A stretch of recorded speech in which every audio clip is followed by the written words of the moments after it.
What is up, guys? MattWic here. We are back. NHL 24 testing the draft. A new look to our testing the draft. We are now the GM of the Columbus Blue Jackets. If you did miss last episode, it was a hectic offseason, let me tell you that. Trying to rebuild this roster, even though they were a playoff team last year. Lost in the first round in 7 games, so we'll see if we're able to, the changes that we made are able to get us a little bit further along and hopefully back to some Stanley Cup success. Let's take a look at the roster. Things did get a little bit messed up because I was going for a new top-line center. However, he decided to go to the Ottawa Senators, so whenever we play them, it will be a hopefully bit of a rivalry because they stole our boy. But definitely a little weak, in my opinion, down the center. It's nice Fantilli, Casper, DePenta, Holloway. Stützle can play center. He did pretty good last year in terms of statistics, so I figured why not bring him over, hopefully give some of that 40 goal scoring that he put up last year in Ottawa. So it's pretty much like we did a little swap with them. They took the prospect we wanted, we took their old center, so welcome to the team. We'll see what happens. I might switch it around, have Casper play third line, Fantilli on the second, and Stützle on the first if things don't go well. We did bring over one of our old Pittsburgh DraftKings legends, Camden Lovejoy. He was a fourth third liner for us pretty much through our big cup runs that we had, so it's nice to have some familiarity on the team. But all in all, not terrible. In terms of how the NHL looks now, I feel like our forward group is good enough.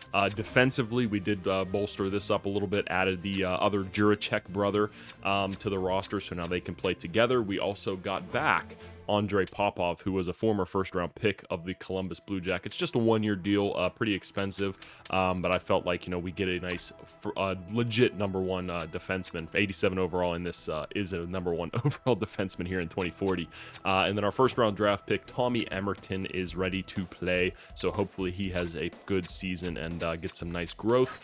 But the biggest thing of this franchise is that we have the best goalie in the NHL, Gabriel Daigle, 6'4", 89 overall, and 4 years left on an $8 million deal, which is an absolute steal in this league. So hopefully that's enough to carry us through and get us to the playoffs. Like I said, we'll see about some line changes midway through. Hopefully get up to we'll try to get the whole season in this episode, but I want to show you guys real quick as well. Our old squad, the Pittsburgh DraftKings, went out in free agency for the first time in I guess it'd be 18 years, because we never really were big free agency boys since we wanted to build through the draft, but they made a pretty nice team, I have to say so myself.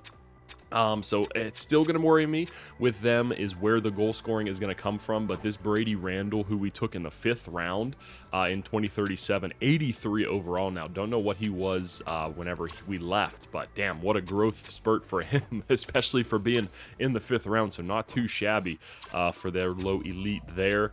Like I said, a couple free agency signings. Tartukin they brought in. Damp House was another guy they brought in, and this Jermaine Lane, which I love that name. So gonna be interesting to see how the old squad does. Gonna be keeping an eye on them throughout the season. They brought back Isaac Wellwood. He was a free agent. I was thinking about signing him, but just did not have the cap space. See, 1 year, $5 million. That's what the going rate for an 80 overall defenseman is now. And they also brought in this guy, 79 overall, 23 years of age, Juicy Curry, who I feel like is a guy I kept my eye on a few years past, but $5.6 million for 5 years. So I don't know if I agree with that contract. And then they also did not bring back Swatsky, our goalie. Instead, they decided to go with a tandem of 81 and 80 overall guys. So we'll see. This Greer guy does not look too good. That rebound control and the recover does not look great, as well as the vision. So we'll see. He doesn't have great angles either, so I think that spells a bit of a disaster, but we shall see. We shall see. This guy, Jaden Boyce, does look a little bit better. So like I said, throughout the season, we'll go back, keep an eye on them, see how they're doing, see what kind of points they're putting up. But our main focus is now the Columbus Blue Jackets. So, boys, I'm going to start the sim. I'll get you back in here in about a month and hopefully see a nice, like, 12-0, 13-0, something like that. So let's go, boys. Get hyped up for the new season. All right, guys, here we are about 2 months into the season now. You'll see Tim Stützle leading us in points, 27 and 27 games. Not too shabby. Our record does leave something to be desired. We were doing really well before this last stretch of games that we had before this game, which is a massive one here against the Pittsburgh DraftKings. But you see, the end of the month here was not kind to us. We absolutely floundered for a little bit there. That's what made me do some line changes, which I'll show you guys in a second.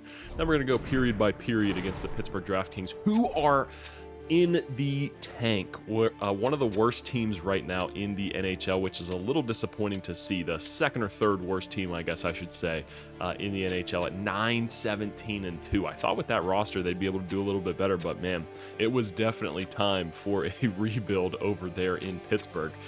So let's take a quick peek at their lines real quick, just see what's going on. Like, why are they so bad? Because like I said, I thought they were going to be half decent. Maybe it's just all the goaltending situation, but I mean, looks like it's going to come down to, again, no goals from this team. One guy I realized wasn't here was Fred Goligoski. Don't know where he ended up going, but he must have left in free agency. They must not have re-signed him and instead spend money on a guy like this Juicy Curry guy who not looking too good there. But yeah, just massive struggling across the team. Good to see Brian Patrick really hasn't dropped yet. He is an absolute stud. 3 years left on his deal. I was hoping maybe he'd have one left. Sergei Malkin, though, does have one left, so we'll see if maybe if he gets to free agency, if we want to pick him up and bring him back over to our team. But let's take a look at the goaltending situation here. Yeah, and it's not looking too good. This Boyce guy actually isn't doing terrible, but he's only played in 8 games. Greer Eeks 3.30 goals against average, so not the best. Let's see if we can light him up here a little bit. I'll show you guys the lines that I changed up with the team too. So we did end up going with the center strategy just to build that power down the middle. One thing I'm actually going to do too, I'm going to move DePenta into the center spot. Who's got better faceoffs? Yeah, no, I was right to leave Holloway there. So let's go with that. But yeah, same thing that with kind of with the Pittsburgh DraftKings. And like I said, the guy that I wanted to get that ended up going to Ottawa, I think he had like 50 goals last year. So I really wanted to add that to this team because Stützle was more of a assist guy. Obviously, he's a playmaker.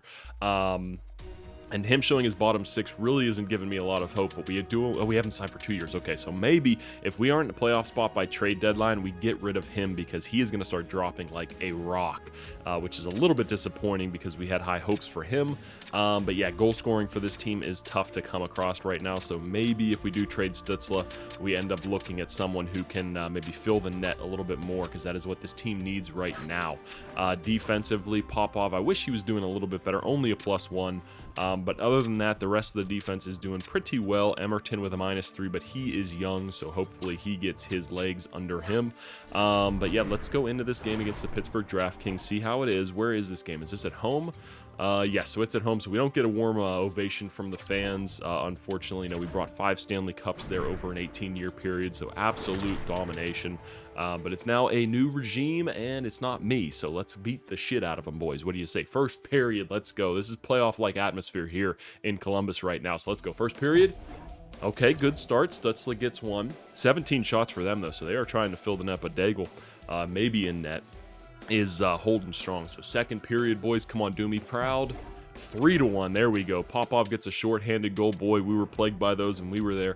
And their fourth liner, Olesen, who is another free agent acquisition, gets a goal there. So let's see, third period, boys, can we hold on? Only 13 shots right now, so maybe put a little bit more pucks on net, boys. Come on.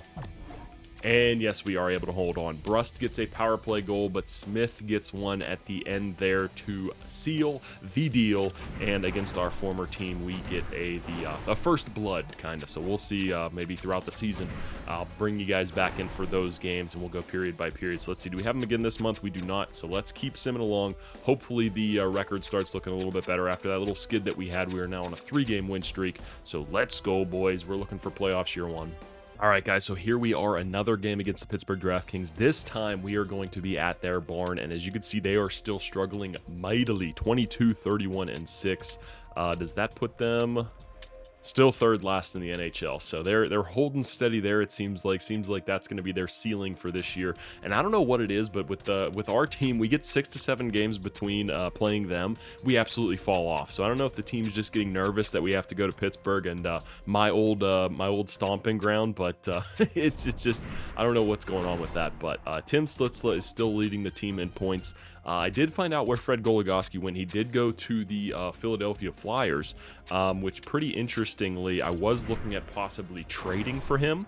But I think the only way we'd be able to make it happen would be if we did trade a guy like Tim Stützle, because they are not paying anybody right now on the salary cap. So you'll see if I take him away, that puts them below the floor. The only guy that I'd really be interested in trading them, or that I thought might be interesting in trading them, was this Nordgren, because he's not really doing too well. 8 goals, 26 assists. Yeah, that's nice, but to pay a guy $7 million like that, Another guy I was thinking about trading away was this Grant Gentile guy. But I mean, he is, he's actually not drafted by Columbus, but he's playing pretty well. And he has some insane puck skills for his overall. So, I mean, it's one of those things like, could I trade it away for him? Yeah, and then I could toss a pick in there. What about for Stützle? Would that be able to go through if I did a pick for him? Yes, okay, so that's interesting. I might leave the video before the trade deadline just so you guys can let me know. Is this a trade we should look to pursue? Because Goligoski is tearing it up with the Flyers right now. 35 goals. He's 28 years of age, still an exact top 6, so it's not like his overall is going to fall off a cliff anytime soon. And he has always been a guy that has produced massive goal seasons. So this would be an interesting trade. I'd be interested to see some of your guys' thoughts on possibly bringing him in, bringing him back over to us. From Philadelphia, saving him from them, even though they're pretty much on par in terms of record with us. But let me know, guys. Stützle for Goligoski, obviously I would throw some picks in there as well to get him over here. Or should I do the Gentile guy for Goligoski and then put Stützle and Goligoski on that first line together? Goligoski at center and Stützle on the wing. Obviously that would be a little bit risky because we do have Stützle locked up for next year, but it is always something we could trade him at the draft. So I'd be interesting to hear your thoughts on that, guys. So let's get out of that for now. I'm going to get this Pittsburgh DraftKings game in, and then we will probably end it there for today. Like I said, I want to know your guys' thoughts on that because it's something that's pretty interesting to me. I don't know who I'd be interested in trading, but it would be something to ponder. The other guy we could trade was Popov, but I feel like that would just really gut our defense way too much. But a good first period there for the boys. 2 power play goals from our centers, Marco Kasper, I think that's his first name, and Tim Stützle there. So let's see if we can keep it up here at our first return back to the Pittsburgh DraftKings Arena. Second period, 5-1. Let's go, boys. And Camden Lovejoy gets on the board as well. So a dominant first 2 periods for the boys here. So let's see, can we finish it off here? Yes, we can. Nice 6-1 victory there against our old team. We are now 2-0 against them, so you love to see that. But on that note, boys, we're going to leave it off here. I'm more in favor of trading Gentile for Goligoski than I would be Stützle, just because Stützle's having such a good season right now, and he seems to be a really good fit on this team. But let me know, guys, in the comments below. That is going to be this one. Hope you enjoyed. Thanks for watching. Make sure to like, comment your thoughts, subscribe to the channel for more content. Peace.